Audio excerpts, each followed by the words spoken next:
The dust settled on Kwame's worn sandals as he walked the narrow path between acacia trees. He was a man shaped by loss, hardened by years of wandering through lands that had forgotten mercy. Behind him lay burned villages and mass graves. Ahead, only the setting sun and another nameless road. He had learned not to stop, not to look, not to care. But then he heard it, a child's voice cutting through the evening air like a blade through silence. "Please, sir, help my mother." Kwame paused. His soldier's instinct screamed at him to keep walking. Children's cries were dangerous. They led to complications, to attachments, to the very things that had destroyed him before. Yet his feet refused to move forward.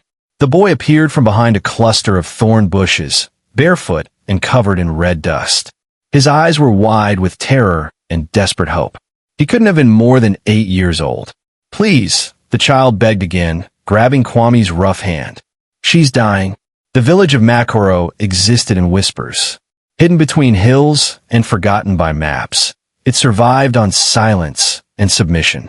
The houses were simple, mud walls, thatched roofs, windows covered with cloth instead of glass. As Kwame followed the boy through the settlement, he noticed how doors closed at their approach, how eyes watched from cracks before disappearing. This was a place that had learned to look away. The boy, who said his name was Jabari, led him to a small dwelling at the village edge. The door hung crooked on its hinges. Inside, the smell of blood mixed with the acrid scent of fear. She lay on a woven mat, her breathing shallow and labored. Amara, that was her name, Jabari would tell him later, had been beaten so severely that her face was almost unrecognizable. Dark bruises bloomed across her arms and neck. A deep gash on her forehead still oozed blood.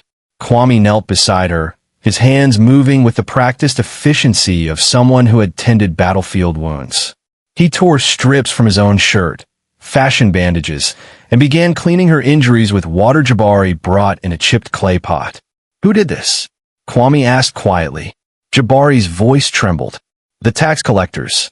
She couldn't pay. Papa died last harvest, and we had nothing left to give them." "Where were the others?" "The village." The boy looked down. "Everyone is afraid of them. No one helps anymore." As night fell, Kwame worked by the light of a single oil lamp. He knew these wounds. They were meant to terrorize, to send a message. Amara stirred occasionally, murmuring words he couldn't understand. Jabari sat in the corner, knees pulled to his chest, watching the stranger save his mother with the intensity of someone memorizing a miracle. "Will she live?" the boy whispered. Kwame pressed a cloth to a wound that wouldn't stop bleeding. "If she wants to, if she has something to fight for." Jabari crawled closer. "She has me." Something in Kwame's chest, something he thought had died in the war, twisted painfully. "Then she'll live." By dawn, Amara's fever had broken. Her breathing steadied. Color returned to her lips. Kwame sat against the wall, exhausted, watching the first light creep through the doorway. He should leave. That was the plan. That was always the plan. But when Jabari brought him water and thanked him with tears streaming down his dusty face, Kwame found himself saying, "Not yet." The village came alive slowly, like an animal testing whether danger had passed. Women emerged to fetch water from the communal well. Men headed to fields that yielded less each season. Children played quietly, their laughter muted as if they'd forgotten how to be loud. Kwame walked through Makoro with Jabari at his side, observing everything. The way people's shoulders hunched when certain names were mentioned. The fresh graves at the village edge. The abandoned houses with doors that swung in the wind. An elderly woman named Mama Zuri approached them at the well. Her face was a map of wrinkles, each line telling a story of survival. "You're the one who helped Amara," she stated rather than asked. Kwame nodded. "The tax collectors will return. They always do, when they find out someone intervened." She didn't finish the sentence. She didn't need to. "Who are they?" "Chief Duma and his men. They came 3 years ago, claiming authority from the government. They collect taxes, they say, but the money never reaches any government. It fills their pockets while we starve. And no one fights back." Mama Zuri's eyes filled with ancient sadness. "We did. Once. Jabari's father, Kofi, stood up to them. They beat him in the square as an example. He died 3 days later. After that, the village learned to be quiet. Kwame felt the familiar anger rising, the same rage that had fueled him through years of combat. But beneath it was something new, something he hadn't felt in so long he almost didn't recognize it. Responsibility. How many of them are there? He asked. Chief Duma and 4 men. But they have guns. We have hoes and fear. That afternoon, Kwame returned to Amara's house. She was awake, propped against the wall, sipping water that Jabari held carefully to her lips. When she saw Kwame, her swollen eyes tried to focus. Thank you, she whispered. Don't thank me yet. Why did you stop? No one stops anymore. Kwame sat across from her, his scarred hands resting on his knees. I don't know. Maybe I was tired of walking past pain. Amara studied him with the perception of someone who had survived too much to be fooled. You've seen war. It wasn't a question. Yes. And you think you can fight our war? I think, Kwame said slowly, that someone needs to remind this village how to stand. Over the next days, Kwame began to understand the architecture of fear that held Makoro captive. Chief Duma and his men came every full moon to collect their taxes. Anyone who couldn't pay face beatings had property confiscated or worse. The village had learned that resistance meant death. But Kwame also saw something else. Embers of courage buried beneath layers of submission. In Mama Zuri's defiant eyes. In the way young men clenched their fists when Duma's name was mentioned. In Amara herself, who despite her injuries, refused to leave the village. Where would we go? She asked when Kwame suggested it. Every place has its Duma. At least here, I know the faces of my neighbors, even if they've forgotten how to help. Jabari became Kwame's shadow, following him everywhere, asking endless questions about the world beyond their hills. The boy was bright, observant, and far too young to carry the weight Kwame saw in his eyes. Why do bad men always win? Jabari asked one evening as they collected firewood. Kwame paused, choosing his words carefully. They don't always win. They just win when good people decide the cost of fighting is too high. Is it too high? Kwame thought of his wife and children, lost to violence he couldn't prevent. Sometimes, but not fighting has a cost too. You pay with your soul. The full moon arrived like a sentence being carried out. Chief Duma and his men rode into Makoro on horses, their rifles slung across their backs, their faces twisted with the arrogance of unchallenged power. Duma himself was a large man with gold teeth and expensive clothes, wealth built on the poverty of others. The village gathered in the central square, as they always did, each family bringing what little they could offer. Kwame watched from Amara's doorway, his jaw tight. You should hide, Amara urged. If they see you, let them see me. Duma moved through the crowd like a king among peasants, taking grain, chickens, money, whatever was offered. When someone came with empty hands, his men would strike them with rifle butts or whips. An old farmer named Bello approached with only a small bag of maize. It's all I have, chief. The drought. The slap echoed across the square. The drought is not my problem, Duma snarled. Your laziness is your problem. As Bello fell to the ground, something in Kwame snapped.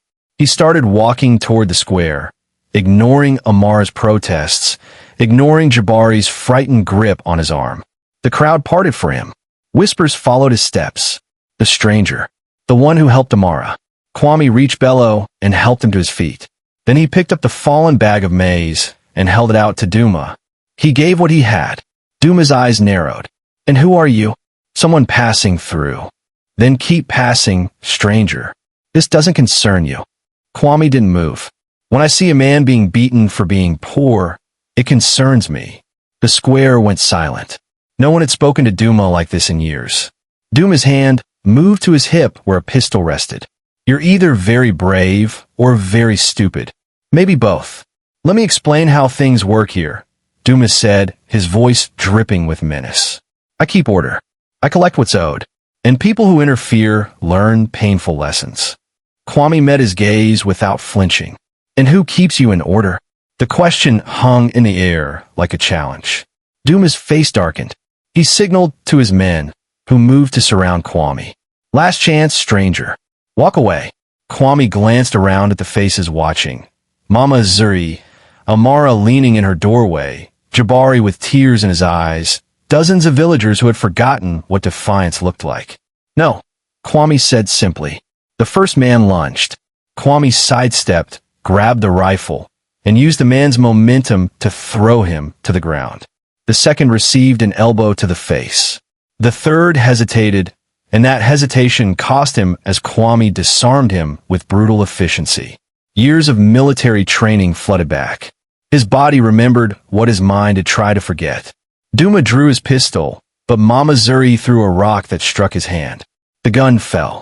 Other villagers began to move, slowly at first, then with growing confidence. Stones flew. Farming tools were raised. The tide was turning.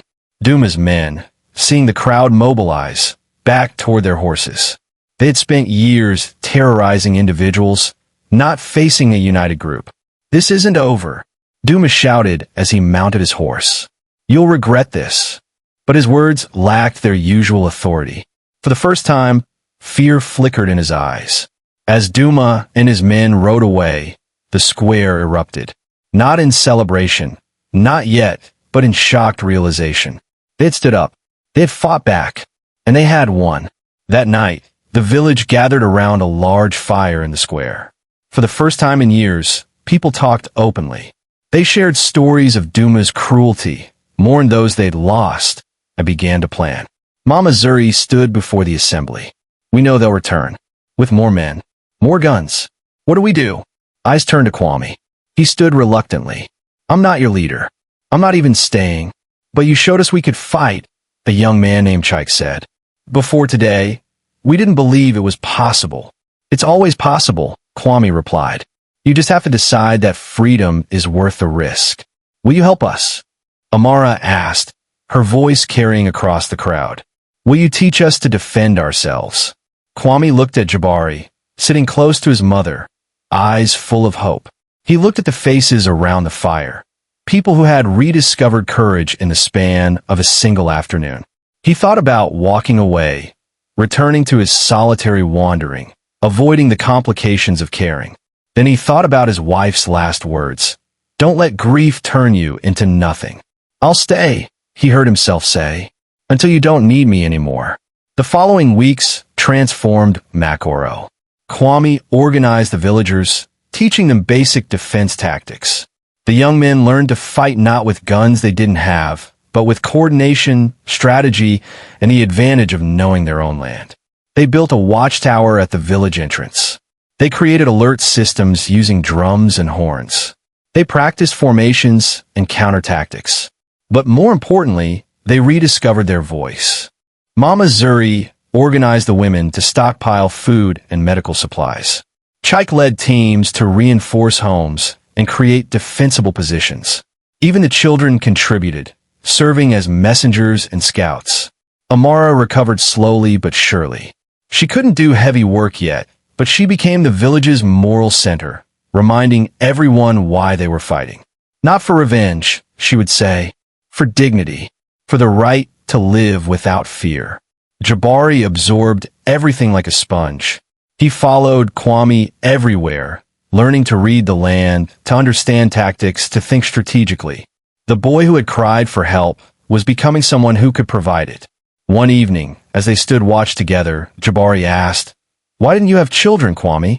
The question struck like a physical blow. Kwame was quiet for a long time. I did. A son and a daughter. Where are they? They died. In the war. With their mother. Jabari processed this, then said, I'm sorry. So am I. Is that why you help people? To make up for not saving them. Kwame looked at the boy in surprise. Such insight from someone so young. Maybe, he admitted. Or maybe I help because I know what it's like to need help and find none. Well, Jabari said, placing his small hand in Kwame's large one. You saved us. That count for something. 2 weeks after the confrontation, scouts reported riders approaching. More than before. Duma had returned with reinforcements, perhaps a dozen men, all armed. The village mobilized. People moved to predetermined positions. The elderly and children were hidden in the caves beyond the fields. Every able-bodied adult prepared to defend their home. Kwame stood at the village entrance, Mama Zuri on one side, Amara on the other despite her protest that she should rest. Chike and the young men lined the rooftops and trees, armed with stones, spears, and sharpened farming tools. Duma rode in with his men, expecting the usual cowering reception. Instead, he found the village barricaded and ready. So, he called out, "The stranger convinced you to be fools." "No, Kwame di Plaith. He convinced us to be free. Freedom is expensive. Can you afford it? Can you afford to enforce tyranny when people stop being afraid?" Duma's smile faded. He signaled his men forward. What followed wasn't a battle, but a revelation. Duma's men, accustomed to easy intimidation, found themselves facing coordinated resistance. Stones rained from rooftops. Barricades channeled them into kill zones where villagers waited with improvised weapons. When Duma's men fired their rifles, they found that gunfire meant little against people who had learned to use cover and numbers to their advantage. The turning point came when Duma himself was unhorsed by a well-thrown spear that caught his mount's leg. He fell hard, and suddenly the mighty chief was on the ground, vulnerable. Kwame walked toward him, the crowd parting. Duma reached for his pistol, but Kwame kicked it away. "You have a choice," Kwame said. "Leave and never return, or stay and face justice from the people you've terrorized." Duma looked around at the faces surrounding him. Faces filled not with fear, but with righteous anger. For the first time in years, he felt what his victims had felt. Terror. "We'll leave," he gasped. "We'll leave. And the taxes? No more taxes. I swear." Kwame pulled him to his feet. "If you or anyone like you returns to Makoro, you won't face just one village. We'll send word to every settlement you've oppressed. They'll rise up too. Your reign ends today." Duma and his men limped away on foot, their horses confiscated, their weapons taken, their power broken. As they disappeared over the hills, the village erupted in celebration. People cried, embraced, danced. Children who had never known a day without fear laughed with abandon. That night, the celebration continued. Around the fire, stories were told, not just of the day's victory, but of all the days before, of suffering endured, of loved ones lost, of dignity slowly reclaimed. Mama Zuri blessed the gathering. "Today, we learn that silence is not safety. That fear is not peace. That submission is not survival." Amara stood, still weak but proud. "We also learned that sometimes help comes from unexpected places. That strangers can become family. That one person's courage can awaken an entire community." She looked at Kwame, tears in her eyes. "You gave us back our voices." Kwame shook his head. "I only reminded you that you had them. You did the rest." In the weeks that followed, Makoro transformed again, but differently this time.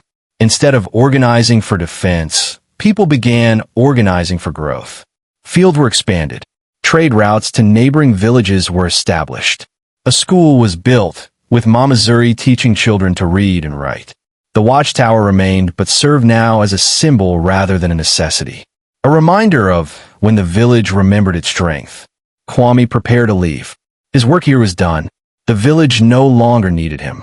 On his last morning, the entire community gathered to see him off. Mama Zuri gave him a woven bag filled with provisions. Chike offered him a walking stick carved with symbols of protection. Others brought gifts, simple things that meant everything. Amara and Jabari stood at the front of the crowd. "Stay," Jabari pleaded. "Please stay." Kwame knelt to the boy's level. "You don't need me anymore. You never really did. You just needed to believe in yourselves. But you're family now." The word hit Kwame hard. Family. Something he thought he'd lost forever. He looked at Amara, who said nothing, but whose eyes spoke volumes. "Maybe," Kwame said slowly, "I could stay a little longer. Just to make sure." Jabari hugged him fiercely. "Just to make sure," he agreed, grinning. Kwame stood and addressed the village. "I came here by accident. A child's cry stopped me when I had planned to keep walking. I thought I would help and leave. But you taught me something I'd forgotten." "What's that?" Mama Zuri asked. "That healing isn't just about fixing wounds. It's about becoming part of something larger than yourself. You gave me back my purpose." He looked at the faces around him, people who had become friends, neighbors, family. "So yes," he said, "I'll stay." The celebration that followed dwarfed even their victory celebration. Because this wasn't about winning a battle. This was about choosing belonging over loneliness, hope over despair, community over isolation. Years passed. Makoro grew and prospered. Other villages, hearing of their success, began standing up to their own oppressors. A network of free settlements emerged, supporting each other, trading with each other, protecting each other. Kwame married Amara in a ceremony blessed by Mama Zuri and celebrated by the entire village. Jabari became like a son to him, learning everything Kwame could teach about strategy, justice, and compassion. The forge Kwame built became the heart of the village. There he crafted tools for farming, not weapons for war. Each strike of his hammer was a choice, to build rather than destroy, to create rather than take. On quiet evenings, he and Amara would sit outside their home, watching the sun set over fields that grew fuller each season. Jabari would practice his letters or help younger children with theirs. "Do you ever regret stopping?" Amara asked one evening. Kwame thought about the question. He thought about his lost family, the pain he'd carried, the years of wandering. "No," he said finally. Jabari's cry saved my life as much as I saved yours. I was dying inside, one step at a time. You gave me a reason to live." Amara leaned against his shoulder. Then we saved each other. In time, Kwame grew old. His hair turned white, his hands gnarled from years of work. But his eyes remained sharp, and his heart remained full. Jabari grew into a fine man, becoming a leader in his own right. He married, had children, and taught them the stories of the day a stranger stopped walking because a boy cried for help. Mama Zuri passed away peacefully, surrounded by the community she had held together through dark years. Her last words were, "The light always finds a way." When Kwame's time came, the entire village gathered. He lay in his bed, Amara holding one hand, Jabari the other, surrounded by the life they had built together. "I was supposed to keep walking," he whispered. "I wasn't supposed to stop." "But you did," Jabari said, tears streaming down his face. "You stopped and everything changed." Kwame smiled. "Tell the children. Tell them that one act of compassion can change the world. That stopping for someone's pain is never a mistake. That courage is contagious." As the sun set on his final day, Kwame closed his eyes. His last thought was of a dusty boy crying for help, and how that cry had given him back everything he thought he'd lost. Today, in the hills where Makoro stands, there is a stone at the village entrance. Carved into it are these words. "Here, a stranger stopped walking. Here, a village stopped being silent. Here, we learn that freedom begins when one person decides that enough is enough." Travelers who pass through Makoro often comment on the warmth of the people, the prosperity of the fields, the sound of children laughing without fear. And the elders, when asked about the village's history, always tell the same story. It begins with a boy's cry for help and ends with a community finding its voice.